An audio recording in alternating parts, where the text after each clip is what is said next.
नमस्कार मित्रांनो, पुढील भागामध्ये अक्षर आणि सरगमची धडक झाल्यामुळे हळदी कुंकवाचं ताट वर उडतं आणि खाली पडतं, पण त्यामध्ये हळदी आणि कुंकू अक्षराच्या कपाळाला लागतं। या नादामध्ये त्या दोघी पण पडायला लागतात, पण सरगमला चेंची सावरते आणि अक्षराला अधिपती। आता चेंची ओरडते, अपशकुन झाला, अपशकुन झाला। आजी म्हणते, गप ग, कसला अपशकुन, उलट शकुन झालाय। अगं, पूजेच्या दिवशी एका सुवासिनीच्या कपाळाला हळदी कुंकू लागलं, याला शकुन म्हणतात, अपशकुन नाही। सरगम म्हणते, माफ करा, माफ करा। तर माझा पाय अडकला आणि ताट खाली पडलं। भुवनेश्वरी म्हणते, जाऊ द्या, जाऊ द्या, तुम्हाला दोघीला लागलं नाही ना। आता दोघी पण नाही म्हणतात। भुवनेश्वरी ओरडते, धनाजी हे आवरून घे आणि गुरुजी पूजा चालू करा। आता पूजा होते। भुवनेश्वरी म्हणते, आई दरवर्षीसारखं कर तुझं सुरू। आता अधिपती हसतो आणि म्हणतो, आजी सांग आता। अक्षय तृतीयाची गोष्ट आजी हसून म्हणते, होय होय सांगते की। आता आजी अक्षय तृतीयेबद्दल सांगते। सरगम म्हणते, आजी हे तर मला माहीतच नव्हतं, बरं झालं आज मी इथे आले। पण तिच्या बोलण्याचा अक्षराला खूप राग येतो। भुवनेश्वरी म्हणते, सुनबाई वाटा की तो प्रसाद। आता अक्षरा सगळ्यांना प्रसाद देते। सरगम म्हणते, मॅडम हरकत नसेल तर एक विचारू। भुवनेश्वरी म्हणते, विचारा की। ती नाही म्हणजे आज पूजा आहे तर एखादं भक्तिगीत भजन गायलं तर चालेल?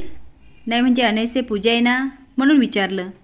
पण मध्येच चेंचीचा चेहरा पडतो।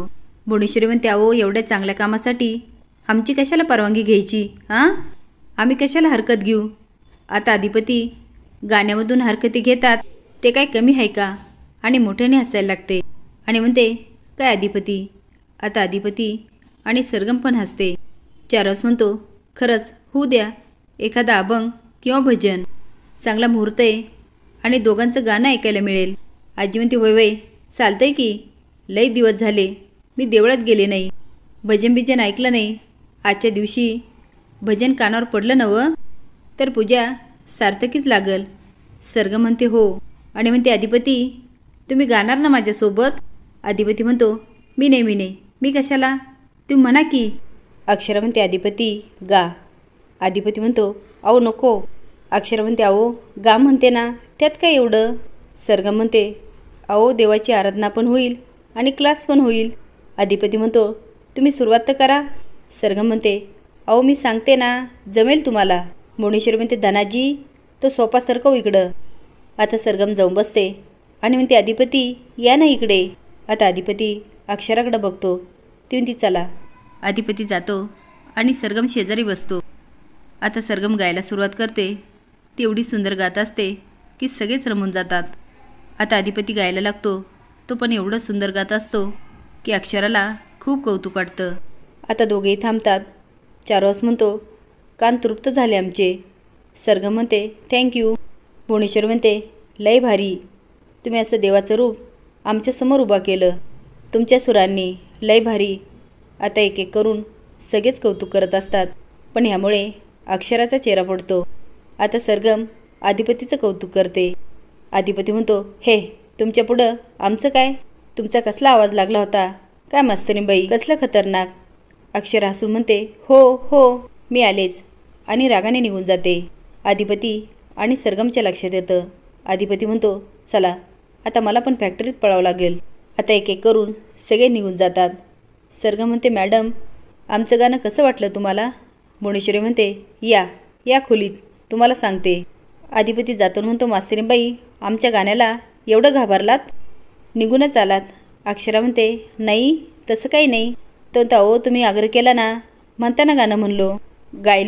गायलं नवं, आमच्या तेवढ्या गाण्यावरून काय म्हणतात त्याला, जज करू नका। तो सारखं बोलत असतो। ती सारखं त्याच्याकडे बघते। तो काहीतरी बोला, एवढं डेंजर गायलो आम्ही, लय खतरनाक गायलो वाटतं।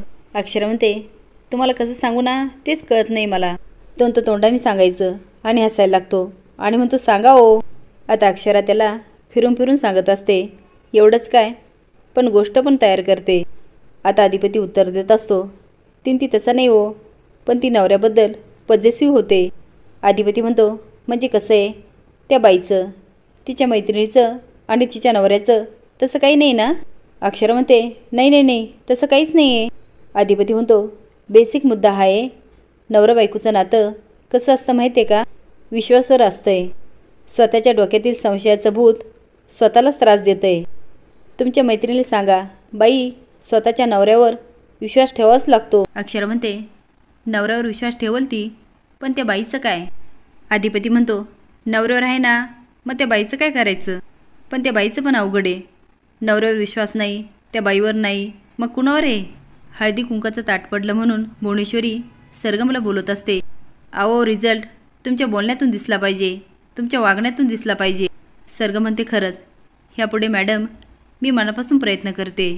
भुवनेश्वरी म्हणते, करा करा, नाहीतर आम्हाला दुसरा विचार करावा लागेल.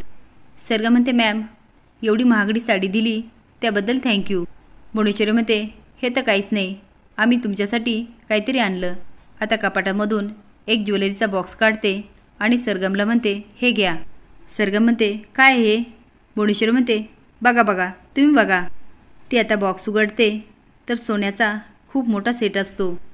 ते बघून सरगम शॉकच होऊन जाते. अधिपती फॅक्टरीत जातो. अक्षराला सारखं त्याचं बोलणं आठवत असतं. ती त्याला कॉल करते, पण त्याचा फोन बिझी येतो. अक्षरा म्हणते, एवढा वेळ कुणाशी बोलत असतील? सरगम म्हणते, मॅडम हे कशासाठी? अहो तुम्ही आधीच मला ह्या बांगड्या दिल्या, एवढी महागडी साडी दिली, हे मला खरंच नको, मी नाही घेऊ शकत. भुवनेश्वरी म्हणते, नग नाही म्हणायचं नाही, आम्ही जे देऊ ते घ्यायचं आणि आम्ही जे सांगू ना ते करायचं. आता सरगम पर्समधून फुलं काढते आणि म्हणते, मॅडम हे घ्या, देवीसाठी फुलं आणली होती. भुवनेश्वरी म्हणते, देवीसाठी आणली नवं, मग तुम्हीच वा. आणि तुम्ही एक काम करा, आज इथून जीवनच घरी जा. आज दिवसभर इकडे निवांत राहा, म्हणजे तुम्हाला तुमचं काम करायला वेळ मिळेल. सरगम म्हणते, हो, आणि निघून जाते. तेवढ्यात धनाजी येतो आणि म्हणतो, सरकार बदलापूरवरून काही बायका आल्यात. भुवनेश्वरी म्हणते, जा बसव त्यांना आणि जातानी ह्या साड्या बाहेर घेऊन जा. पण भुवनेश्वरीचा मात्र चेहरा पडलेला असतो. तो का? हे कमेंट बॉक्समध्ये नक्की सांगा. नवीन अपडेट जाण्यासाठी लाईक आणि सबस्क्राईब करा. धन्यवाद.